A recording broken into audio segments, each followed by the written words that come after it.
Yigret Kodesh Siman Zayin, sommes à la page 122, 4 lignes par le bas, Vehine Choufré.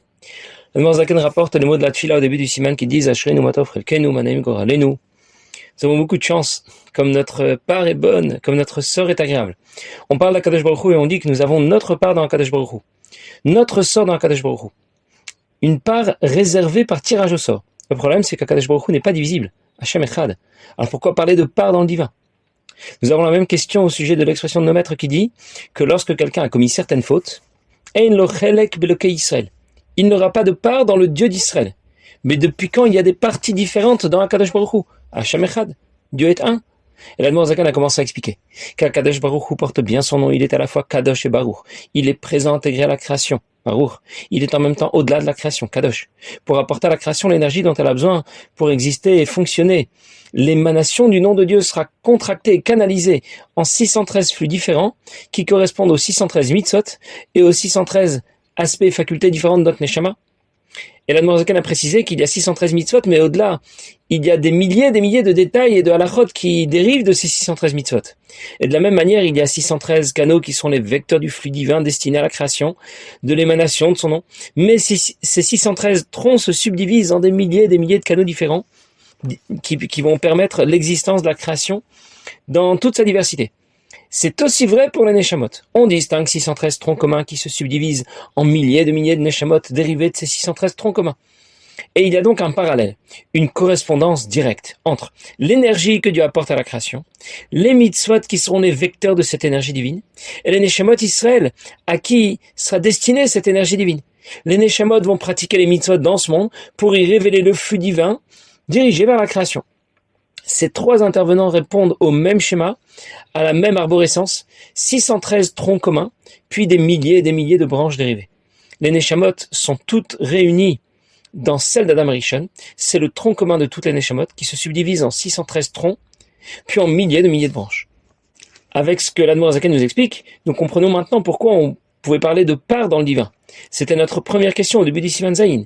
Dieu est indivisible, Hashem Echad. Son nom est indivisible, ou Shmo Echad. Mais l'émanation de son nom est bien divisible. Alors je reprends dans les mots. Vine Choufre de Yaakov, men Choufre d'Adam Rishon. Je vais d'abord traduire. La beauté de Yaakov ressemble à la beauté d'Adam Rishon. Chez Tiken Chet Adam Rishon, Yaakov a réparé la faute d'Adam Rishon, va être un nishmato gamken klula mikol neshamot. La neshama de Yaakov Avinu, elle aussi, inclut toutes les neshamot Israël. Kol neshamot chez Israël me'olam ba'adolam sur toutes les générations. Et c'est pour cette raison que Vayamer Kava le Torah chez les Malanikra, chez Nikrat Beshem Adam, il était le dépositaire de la Torah qui est appelé Adam. Je vais tout de suite revenir sur ce que vient de dire l'Admor Zaken,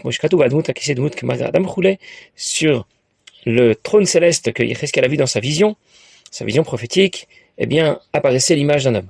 Comme dit encore le pasuk, Zot lifnim be'Israël. Voilà ce qui s'est passé auparavant dans le peuple juif. Ein Zot à la Torah, mais Zot désigne la Torah roulée.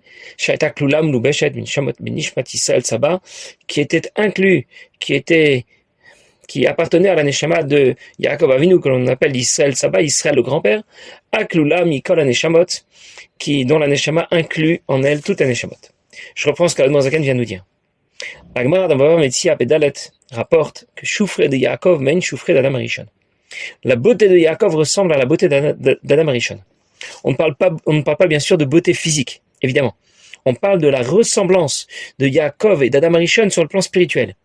Ils se ressemblent par le fait qu'ils possèdent tous les deux une neshama klalit, une neshama générale, qui inclut toutes les neshamot Israël.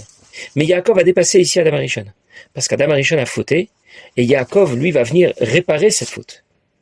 C'est pour cette raison que la neshama de Yaakov et celle d'Adam Rishon sont de la même trempe. Il y a des neshamot générales, des neshamot klaliot, qui incluent les neshamot de tous les juifs d'une certaine génération. Il s'agit du maître de la génération, le rabbi dans chaque génération. Et puis il y a d'autres neshamot klaliot, des neshamot générales qui incluent les neshamot de tous les juifs d'un même pays ou d'une même ville. Il s'agit de l'admour de tel pays ou de telle ville. Et il y a donc différents types de neshamot klaliot, de neshamot générales. Mais la neshama klalit, la neshama générale de Yaakov Avinu, va inclure toutes les neshamot, de toutes les générations et de tous les endroits de tous les pays. La Torah et les mitzvot sont les vecteurs de la lumière que Dieu destine à la création. Les neshamot sont les soutiens de ce vecteur. Yaakov intègre en lui l'ensemble des neshamot, et il sera donc le premier dépositaire de Torah et mitzvot. Dans les mots, l'Admor Zaken a dit de Yaakov qu'il était Merkava, comme un char pour la Torah. La Torah est appelée Adam. Il y a un passage qui dit, dans la Torah, Parashat Rukat, Zot Torah Adam Kiamut Ba'oel. Le pshat, le sens simple, veut nous rapporter les règles d'impureté qui s'appliquent quand on se retrouve sous le même toit qu'un mort. Mais le passage peut se lire différemment. D'abord, on peut le lire Zot Torah. Voilà la Torah. On apprend déjà que la Torah est appelée Zot. Ça va nous être utile dans quelques instants. On peut encore déplacer le point un peu plus loin et lire le passouk en disant Zot Torah Adam. Et on apprend alors que la Torah est appelée Adam. La Torah est appelée Adam parce qu'il doit y avoir une correspondance entre la Torah et les mitzvot d'une part, Adam, les Neshamot, et d'autre part la lumière divine qui est destinée à la création. Cette lumière que révèle l'homme quand il respecte Torah et mitzvot. Cette correspondance est si puissante qu'on peut confondre le divin, Adam et la Torah. Parce que l'objectif de Torah et mitzvot, c'est que l'homme les respecte, les pratique et révèle ainsi l'émanation du nom de Dieu destiné à la création. Dans la vision du cher céleste de Yecheskel Hanavi, on parle d'un homme qui siège sur le trône céleste qui est soutenu par les différents malachim que Yecheskel va décrire. On l'appelle Adam Haelion, l'homme d'en haut. Val dmut akise dmut kemare Adam. Sur le trône se trouvait kemare Adam, l'image d'un homme. Parce que le divin qui est destiné à la création, qui apparaît sur le trône du cher céleste, sera révélé par l'homme qui dans ce monde va étudier la Torah et pratiquer les mitzvot. Alors je récapitule. La correspondance est totale entre l'homme, la Torah et l'énergie que Dieu destine à la création. C'est pour cette raison que la Torah est appelée Adam, et c'est pour cette raison que l'énergie que Dieu apporte à la création est aussi appelée Adam. Yaakov possède en lui toutes les Neshamot Israël, dont l'objectif est de respecter Torah et mitzvot pour révéler l'émanation du nom de Dieu dans ce monde. Yaakov sera donc bien Merkava la Torah, le premier dépositaire de la Torah. Pas seulement parce que son activité dominante, c'était l'étude de la Torah. On l'appelle Yaakov Ishtam Yoshev Ohalim. Mais parce que Yaakov représente l'ensemble de la mission que Dieu donne à l'homme, éclairer le monde en y pratiquant les mitzvot, en y étudiant la Torah. Parce qu'il porte en lui l'ensemble des Neshamot Israël. On va donc le confondre avec la Torah. Et c'est pour cela qu'on l'appelle Merkava la Torah, un char pour la Torah. Il est le premier dépositaire de la Torah. L'Admor Zaken a cité un passouk de Megillat Ruth qui dit Vezot lifnim be'Israël. Zot désigne la Torah. Zot à Torah. Yaakov, que l'on appelle Israël, est donc le dépositaire de la Torah. Lifnim be'Israël. Yaakov regroupe toutes les Neshamot du peuple juif et il possède le potentiel d'éclairer le monde avec la Torah qu'il possède. C'est le sens du passouk qui dit Vezot lifnim be'Israël. Il y a en toi, Yaakov, Israël, le potentiel de révéler Zot, de révéler Torah et Mitzvot, de révéler ce qu'apporte Torah et Mitzvot à la création, l'émanation du divin, dont Torah et Mitzvot sera le vecteur et qui vont se révéler dans ce monde. Israël. Il l'a appelé quel est le cas Israël, à la gloire du Dieu d'Israël. Mais quelle représente la révélation de la lumière infinie de Dieu, qui va se révéler clairement pour sa neshama d'abord, comme dit le pasuk, Hachem, quel va nous éclairer. Et après lui, tous ceux dont le cœur est droit, tous ceux qui vont s'engager dans l'étude de la Torah, la pratique des mitzvot, Meir Or Hashem Ensof Baruchu, Bifrinat Gilui Benishmatam, alors Or Ensof va éclairer d'abord en pleine puissance leur neshama, et quand tout cela se révélera concrètement dans notre monde matériel, dans leur cœur et leur esprit, c'est le moment de la tfila comme c'est expliqué ailleurs. On a déjà rapporté au début du siman de Pasuk qui dit Vayikra lokel Elokei Yisrael. Yaakov était sauvé par Akadosh Baruch Hu, il a érigé pour lui un misbeach, un monument, et il a appelé ce misbeach Kel Elokei Yisrael, à la gloire du Dieu d'Israël. Il a dédié ce misbeach à Dieu. Mais la Admor Zaken explique autrement ce pasuk. Akadosh Baruch Hu a appelé Yaakov Kel Elokei Yisrael. Quel correspond à la révélation d'une émanation du divin, comme dit le pasuk Kel Hashem veyer lanu, qu'Hashem se révèle à nous. Quelle correspond à une révélation du divin. En d'autres mots, Yaakov n'est pas seulement le dépositaire de la Torah. Il n'a pas seulement le potentiel de révéler l'énergie que Dieu destine à la création par Torah et Mitzvot. Dieu souhaite que Yaakov exploite ce potentiel. Vayikra lokel Elokei Israël. C'est la bracha que Dieu lui donne. Et puisque Yaakov détient en lui toutes les Neshamot Israël, c'est la bracha que Dieu donne à chaque juif, à chacun de nous, d'exploiter le potentiel que nous avons en nous, de révéler l'émanation du divin destiné à la création en étudiant la Torah et en pratiquant les mitzvot. Yaakov a une neshama générale, une neshama klalit. Il est le dépositaire de toute la Torah. Notre neshama est une neshama particulière et elle sera donc dépositaire d'une certaine ou de plusieurs mitzvot particulières. Ça veut dire que certaines mitzvot vont mériter pour nous une attention tout à fait spéciale, une attention tout à fait particulière. Bien sûr, il faut étudier toute la Torah et il faut pratiquer toutes les mitzvot. Mais certaines mitzvot seront prioritaires, vont mériter une attention toute particulière. Ça ne veut pas dire que nous devons négliger les autres mitzvot ou l'étude de la Torah. Il y a simplement des mitzvot particulières qui nous reviennent et on doit insister davantage dans l'accomplissement de ces mitzvot pour révéler la part du divin, l'émanation particulière du nom de Dieu qui lui correspond. Alors je récapitule. On peut étudier la Torah, pratiquer les mitzvot toute une vie, mais si on n'insiste pas suffisamment sur là où les mitzvot particulières qui méritent notre attention, on aura manqué notre mission particulière dans ce monde. On aura manqué la mitzvah qui demandait pour nous plus d'attention. Nous devons révéler le potentiel qui nous a été donné et accomplir la mitzvah particulière pour laquelle notre neshama se trouve dans ce monde, avec plus d'efforts, avec plus d'attention.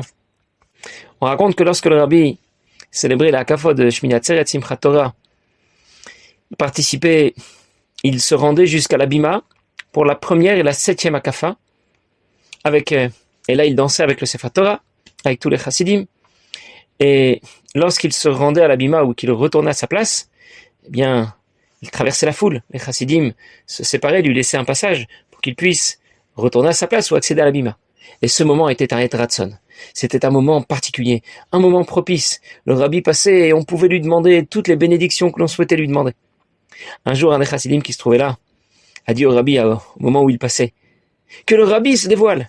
Il pensait que le rabbi a toutes les caractéristiques qui correspondent à celui qui peut être le Mashiach, celui qui va nous délivrer.